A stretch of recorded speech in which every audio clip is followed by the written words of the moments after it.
تیسرا واقعہ آپ کو سناتے ہیں. یہ بات ہے 2012 ہی کی. ہمارے آفس میں ایک کولیگ تھے, ہم دوسرے کسی آفس میں گئے تو ہم دونوں, تو وہاں پہ ایک دعوت اسلامی کے بھائی تھے, وہاں پہ امامت کرواتے تھے. تو انہوں نے دیکھا ہمیں جب سنت کے مطابق رفع الیدین سے نماز پڑھتے ہوئے, تو انہوں نے کہا یہ نجدی کدھر ہیں, وہ یہ کون سے نجدی ہیں جو ہمارے پیچھے نماز پڑھتے ہیں. حالانکہ اہل حدیث کے نزدیک تو بریلویوں کے پیچھے نماز نہیں ہوتی, بریلویوں کے نزدیک ان کے پیچھے نماز نہیں ہوتی. تو اسی وجہ سے ان کے دل میں ہمارے لیے نرم گوشہ پیدا ہوا. کرتے کرتے انہوں نے ہمیں اپنے گھر دعوت پہ بلا لیا, اور ہم نے موقع غنیمت جانا. ان دنوں ہمیں شوق تھا کہ چلیں لوگوں سے بات کریں. تو گئے تو اسی نیت سے کہ ان کو توحید کی بات کریں گے. اس نے آگے سے جال حق نکال لی مفتی احمد یار خان نعیمی صاحب کی, جو ہم نے 1994 میں پڑھی ہوئی تھی. اس جال حق میں جتنے شیطانی وسوسے ہیں نا توحید کے خلاف, ان سب کا جواب اس پمفلٹ دعا صرف اللہ ہی سے میں موجود ہے.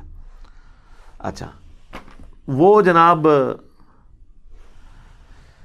گفتگو ہوتے ہوتے کہتا جی قرآن سے کوئی ایسی آیت بتائیں جس میں اللہ تعالیٰ نے نبیوں سے مانگنے کو منع کیا ہو. میں نے کہا جی موجود ہے. کہتے جی کدھر؟ میں نے کہا سورۃ المائدہ کی آیت نمبر 75,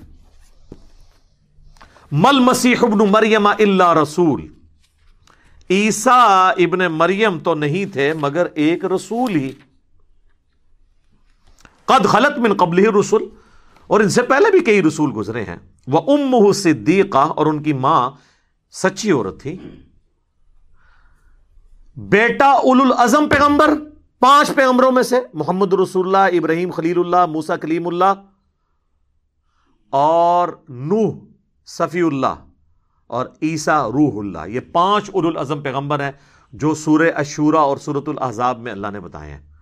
کوئی پیغمبر ان کے لیول کا نہیں ہے. ان میں سے ایک عیسیٰ ابن مریم ہے, اولو العزم پیغمبر. اور ماں اولیاء کی سردار, پیغمبر کی ماں.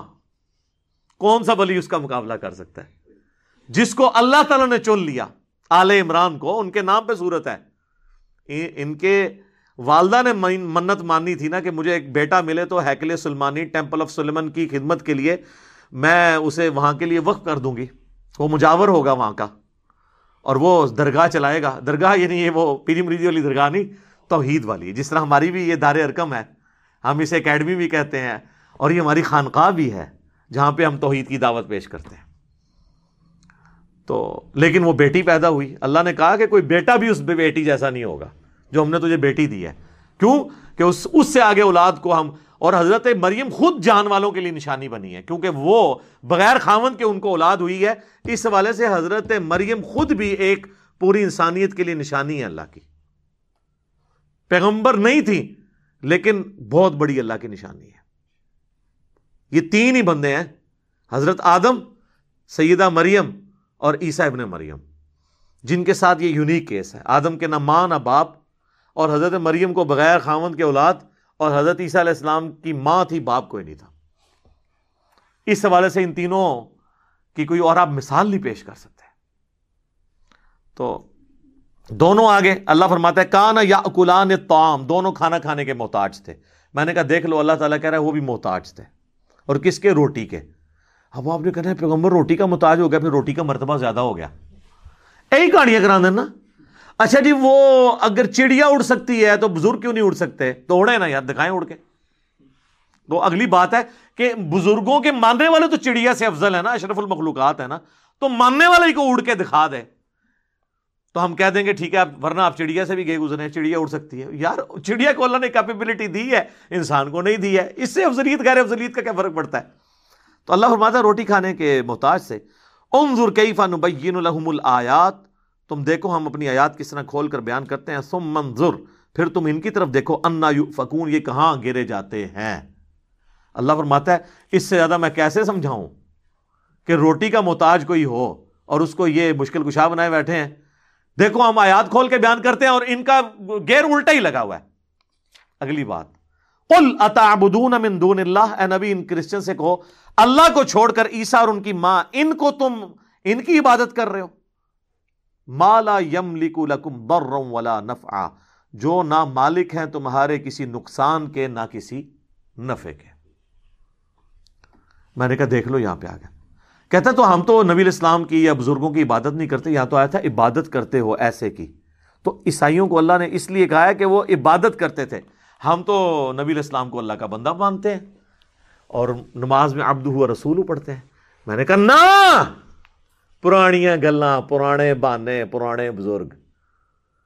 اگے پڑھ، ما لا یملک لکم برا ولا نفعا. عیسیٰ اور ان کی ماں نہ تمہارے کسی نفع کے مالک ہے نہ نقصان کے. میں نے کہا عبادت کرنا چھوڑ، نہ کر عبادت. اللہ تو یہ کہہ رہا ہے کہ عیسیٰ مشکل کشا ہے ہی نہیں، ان کی ماں ہے ہی نہیں، نہ وہ کسی کو نفع دے سکتے ہیں نہ نقصان. ساتھ ہی چپ کر گیا وہ بندہ. کیوں کہ جال حق میں صرف پہلے وسوسے کا جواب تھا، دوسرے کا ان کے پاس بھی نہیں تھا. اس لیے اس نے بڑے کانفیڈنس سے جواب دے دیا کہ میں فوراً کہا. اور میں پہلے ہی سوچ رہا تھا کہ جب میں آیت پڑھوں گا تو آگے یہ کہے گا. سر مجھ سے زیادہ کون بریلویت جانتا ہے؟ 31 سال تھوڑا شرک پھیلایا ہم نے. لیکن آپ دیکھ لیں حضرت عمر 6ویں نمبر پہ آئے ہیں، یعنی مسلمان ہوئے 6 سال بعد 40ویں نمبر پہ ترقی کر کے دوسرے نمبر پہ پہنچ گئے. تو 6 سال تک مسلمان نہیں ہوئے، لیکن جب بات سمجھ آئی ہے نا پھر جناب آپ دیکھ لیں، پھر انہوں نے لحاظ نہیں کیا کسی کا. تو میں نے کہا دیکھ، ایک تو یہ مسئلہ حل ہوا، اور دوسرا دیکھ تجھے یہ پٹی پڑھائی گئی تھی کہ بت من دون اللہ ہوتے ہیں اور اولیاء اللہ اور انبیاء کو ہم من دون اللہ نہیں کہہ سکتے. تو دیکھ یہاں پہ اللہ نے عیسیٰ اور ان کی ماں کو بھی کہا ہے قل اتعبدون من دون اللہ، اللہ کو چھوڑ کر یہ ہستیاں. تو من دون اللہ پیغمبر بھی ہو سکتے ہیں جب کہ ان کو اللہ کے مقابلے پر کھڑا کیا جائے. اچھا اس میں پیغمبروں کا قصور نہیں ہے، ویسے ہم بھی مانتے ہیں کہ وہ اللہ کی پارٹی ہیں، حزب اللہ ہیں پیغمبر، اور جو شیاطین ہیں وہ اور ان کے فالورز وہ حزب الشیطان ہیں. ان معنوں میں وہ اللہ کی پارٹی ہیں. لیکن جب توحید کا معاملہ آئے گا نا، پھر جو پیغمبر بھی سامنے کھڑا کیا جائے گا نا، تو پھر اللہ تعالیٰ اس چیز کا بھی لحاظ نہیں کرے گا. اور سورۃ المائدہ کی آپ آیت نمبر 17 میں دیکھیں نا، اللہ تعالیٰ فرماتا ہے لقد کفر الذین قالوا ان اللہ هو المسیح ابن مریم. بے شک وہ کفر کر رہے ہیں جو کہہ رہے ہیں کہ عیسیٰ ابن مریم ہی اللہ ہیں. قل فمن یملک من اللہ شیئا، اے نبی تم فرماؤ کہ اللہ کا کوئی کیا بگاڑ لے گا. ان اراد ان یہلک المسیح ابن مریم، اگر اللہ ہلاک کر دے عیسیٰ ابن مریم کو، وَأُمُّهُ اور اس کی ماں کو، وَمَن فِي الْأَرْضِ جَمِيعًا اور جتنے زمین میں آباد ہیں سب کو موت دے دے. موت بھی نہیں، موت پھر بھی تھوڑا سوفسٹیکیٹڈ لفظ تھا، ہلاک کر دے. یعنی تم کہہ رہے ہو عیسیٰ اللہ ہے، تو اللہ چاہے تو عیسیٰ کو ہلاک کر دے. اچھا غصہ عیسائیوں پہ ہے اور ذکر کس کا ہو رہا ہے؟ تو وہ مولانا اسحاق رحمہ اللہ کی بات مجھے یاد آئی. وہ اکثر کہتے تھے او پائی جدو توحید بیان کریں گے گستاخی آپ ہی ہو جاتی ہے آٹومیٹیکلی. جدو توحید بیان ہوئے گی، جب توحید بیان ہوگی تو گستاخی آٹومیٹیکلی ہو جائے گی. یہاں پہ دیکھ لیں اللہ نے توحید بیان کی ہے اور ان کے زوم میں گستاخی آٹومیٹیکلی ہو گئی ہے. غصہ تھا عیسائیوں پر، اللہ نے کہہ دیا اگر اللہ عیسیٰ کو ہلاک کر دے، اس کی ماں کو، سب کو، اللہ کا کوئی کیا بگاڑ سکتا ہے، اس کا فیصلہ ہے. غصہ عیسائیوں پہ، لیکن ظاہر ہے جب پیغمبروں کو اللہ کے مقابلے پہ کھڑا کیا جائے گا پھر اور کوئی ذریعہ نہیں ہے سمجھانے کا. ان سے ہوتا تو یہ کہتے یار یہ کس طریقے سے گفتگو ہو رہی ہے. وَلِلَّهِ مُلْكُ السَّمَاوَاتِ وَالْأَرْضِ اور اللہ ہی کے لیے ہے بادشاہت آسمانوں کی اور زمین کی، وَمَا بَيْنَهُمَا اور جو کچھ ان کے درمیان ہے. يَخْلُقُ مَا يَشَاءُ وہ جو چاہتا ہے پیدا کرتا ہے. ہائے ہائے، اللہ نے کہا وہ جو مرضی پیدا کرے. عیسیٰ بھی ایک اس کا بندہ ہے، اس نے پیدا کر دیا. اربوں مخلوقات اس نے پیدا کی ہیں، اس میں سے ایک عیسیٰ بھی ہے، جو چاہتا ہے پیدا کرتا ہے. واللہ علی کل شیء قدیر، اللہ تعالیٰ ہر چیز کے اوپر قادر ہے. بہرحال یہ پھر جو ہمارے بریلوی بھائی تھے نا، یہ بھی لاجواب ہوئے. یہ